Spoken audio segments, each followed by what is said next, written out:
Isang panibagong batch na naman ng mga trainee ang nakapagtapos ng kanilang pagsasanay bilang mga port police. Ang kanilang mga pinagdaanan at kung paano nila nilagpasan ang mga ito, panoorin sa Port Patrol ni Ahmad. Isang bagsak! Now! Masandigan! 23 trainees ang sumabak sa pisikal, mental at emosyonal na pagsasanay upang maging susunod na port police. Sila ang Batch 18 Masandigan. Pero ano-ano ba ang mga pinagdaanan ng mga trainees na ito para sa isang buwang basic port police course? Tara at alamin natin yan dito sa Port Patrol ni Ahmad!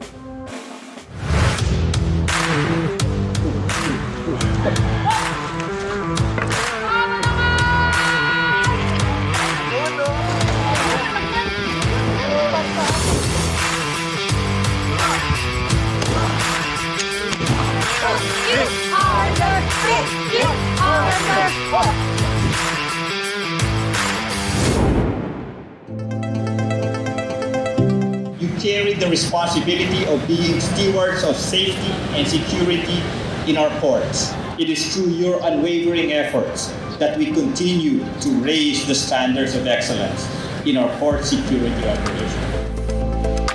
Unang araw pa lang ng basic port police course, nampasabak agad ang mga trainees. Kung saan isang traditional reception rites ang ginanap sa PPA head office.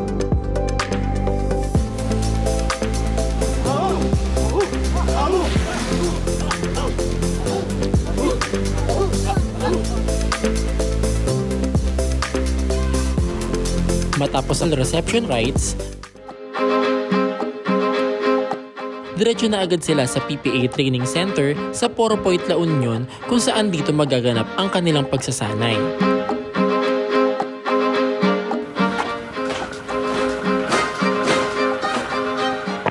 Ako si Chief Port Police Officer King Philip John Cagas at ako ang kasalukuyang Course Director ng Basic Port Police Course Batch 18. 3, 4, 19, 21. Dito sa training center, mahaba ang araw natin dito. Nagsisimula tayo sa alas 4 ng madaling araw hanggang alas 10 ng gabi. Sa madaling araw, ginagawa natin yung physical conditioning, body stretching, warm-up exercise, army dozen exercise, at iba pang calisthenics na activities. Bago pa man sumabak sa body conditioning at exercise, kailangan muna dumaan sa routine check-up ang mga trainees. Ito ay upang makakasiguro na nasa kondisyon at nasa ayos ang kalusugan ng bawat isa.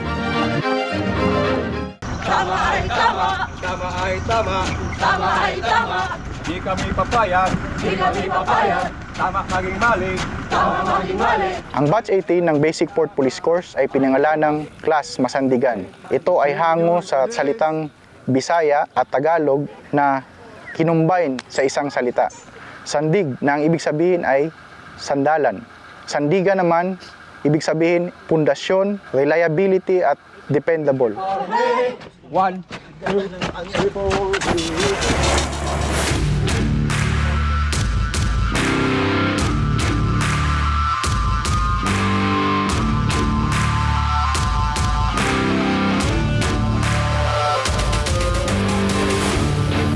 Bilang bahagi ng training committee ng Basic Port Police Course, hinarap namin ang malaking hamon ng tungkulin upang hubugin at sanayin ang mga port police officers upang maging huwarang tagapaglingkod sa daungan.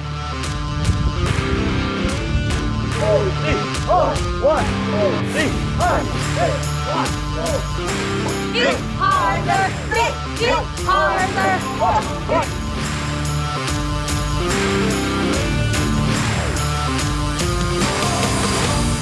Ilan sa mga mahalagang bahagi din ng basic port police course ang basic firefighting, ang basic life support and search and rescue,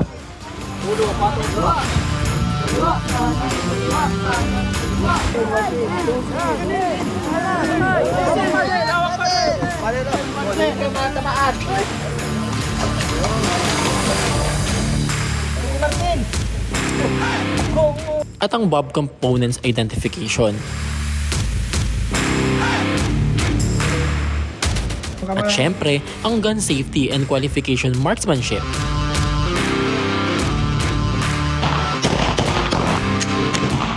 Dito sa Port Police Training Center, hindi lang tayo nakatuon sa matinding pisikal na pagsasanay. We also cultivate discipline, professionalism, and unwavering respect to the chain of command.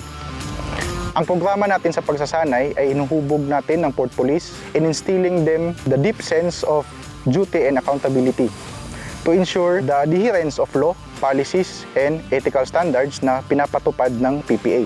Kasama na rito ang pagpapatibay ng tiwala ng publiko at pag-iwas sa mga maling gawain at pag-abuso sa tungkulin. Sa huli, sulit ang pagod at sakripisyo ng ating mga bagong Port Police. Matagumpay pa silang nakapagtapos, handa nang maglingkod sa ating mga pantalan.